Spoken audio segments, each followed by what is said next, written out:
So the reality of the situation is that love nowadays is a complete fantasy, and love is not the way that we as Muslims are supposed to love. And this is mainly pertaining to women loving their husbands. The idea of love in today's day and age has been entirely flawed. And in this video, inshallah, we will talk about how you need to properly see love and how I can break that fantasy of love you have and shatter it into pieces so you can have a happy marriage, or for the single women, actually see what to look for in a man when you're looking for your spouse, so you don't fall into the category of being married to someone who you do not love.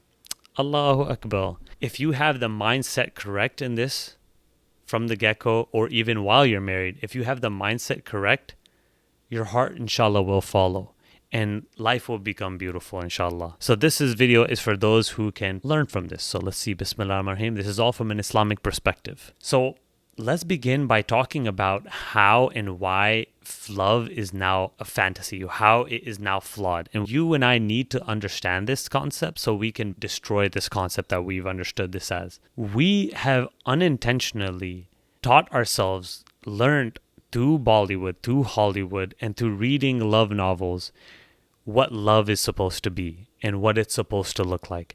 And the reality is that love is not what is shown in Bollywood or Hollywood. It's in fact not that at all. Please understand that these industries, their job is to attract as many women as they possibly can. How can they attract as many women as they possibly can?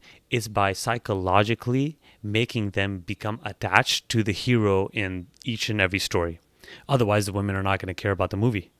So what these industries have done is they've created this perfect image of a man. From an early on age, we've taught ourselves to fall in love with this kind of hero. And now we come to the real world. We step outside and we realize not everyone in the world is a 6-foot male who has six-pack abs, who has a 6-figure job, who is also very good looking and all the above. A man who can physically satisfy you, a man who can emotionally satisfy you, a man that can mentally satisfy you. I'm pretty sure you all women can definitely agree with me on this, where you go out into the world and you look around and you said, what happened to all the men in the world? I agree with you. A lot of men do need some improvement. That's for another video. That's for other men. But for females, how are you supposed to be happy in your relationship if you have lost a love? This is what this video is about. And how are the single women in the world going to find hope in their future spouse if you look around and you see like, I am not capable of loving any of these guys? Now, first, in order to fully destroy this idea, I'm going to begin by telling you that even in movies, Brad Pitt, whoever, I don't know who the attractive males are, but let's use Brad Pitt for an example. He does weird things. Let's just put it out there. Every woman has their ick, right? Every woman looks at a man and maybe the man might be doing something weird and they immediately get turned off by it. Every man, there's a reality check. Every single man, Justin Bieber, Ashton Kutcher, does he still exist? I don't even know. Brad Pitt, Shah Rukh Khan, Salman Khan, all of these guys, when they are at home and they put their pajamas on, Allahu Akbar, and the real boy side of them comes out, every single male in the world is going to have an ick for any single female. That's just what it is. There's always going to be a time where a woman's going to look at the man and be like, oh, wow, that's him. Allahu Akbar. It's the reality of the situation. I know you guys, if you know, you know. Allahu Akbar. So understand that even in this Bollywood and all these movies and these stories that you read, these heroes, no one writes about what happens behind the scenes. No one writes about their icks. No one writes about the time where they have to go do number 2 inside the restroom. Okay? Think about this. And all the weird stuff. Some celebrities, their feet smell really bad. Astaghfirullah. It's kind of a weird thing, you know? I mean, not that it's a bad thing, but it's just like such a weird thing. Like, imagine your dream man, Ashton Kutcher, comes home. If Ashton Kutcher is not like it, I don't know what I'm saying. But imagine this dream man comes home and he takes off his shoes and it just reeks. Oh my God. You're going to be like, dude, you're beautiful, but come on, brother. You got to do something by your feet.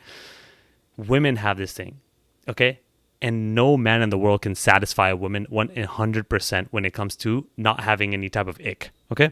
So that's one understanding that we need to have. The second type of understanding that you need to have is no matter how good looking a man is or how rich he is or however, whatever he in the world he is, no matter what he is, there's always going to be someone visually better, is the reality. Someone online, someone on social media, somewhere on movies, someone is always going to look better. And that man online or whoever you see will look like the perfect man, but he's not. You have to understand that based off of the thing that we just talked about a few seconds ago. Also, now it comes down to this. Okay, Faraz, well, if we are not supposed to love a man based off of all these awesome characteristics of him being 6 foot, blah, blah, blah, blah, blah, then what are we supposed to love him off of then? Well, let's take it back to Rasul sallallahu alaihi wasallam. He sallallahu alaihi wasallam said that we must love a man, a female must love a man based off of two things: his mannerisms, his characteristics, and his deen. Love your man for Islam, how he practices Islam, and love your man based off of how he treats people. If you change your vision on these two categories, then it doesn't matter if your man is below 6 foot. It doesn't matter if your man is not muscular. It doesn't matter what about your man you don't like. If you notice that the way he treats his children, the way he treats other people, the way he prays to God and has tawakkul in Allah, that these are the things that make this man beautiful. These are the things that you should love him for. Everything else is just adornments of this dunya. And now, with this understanding, it's a lot more easier for a woman to stay in love with the husband you're with. And it's a lot easier for a woman to look out into the public and see a man out there who's worthy of giving your love to. Because let me tell you, there's a lot of men who have good mannerisms and who do worship Allah. That are the things that you are supposed to truly love him for. And so let me finish the hadith of Prophet Muhammad sallallahu alaihi wasallam, hadith 1084. It says, a man whose religion and character you are pleased with comes up to you with a proposal, then marry him. If you do not, then there will be fitna / trouble on the earth and widespread corruption, which is clearly evident in today's day and age. And it's unfortunate to see a lot of these women who are unsatisfied, married and unsatisfied, because they're looking at something else to love, when in reality, the thing that they're supposed to love is already right in front of them. They're just looking at it incorrectly. So, inshallah, that helps you. If you have any questions, please comment below, because I'm going to do a little bit of a segment when it comes to love and marriage and everything else. So, let me know if you have questions. Assalamu alaikum wa rahmatullahi wa barakatuhu.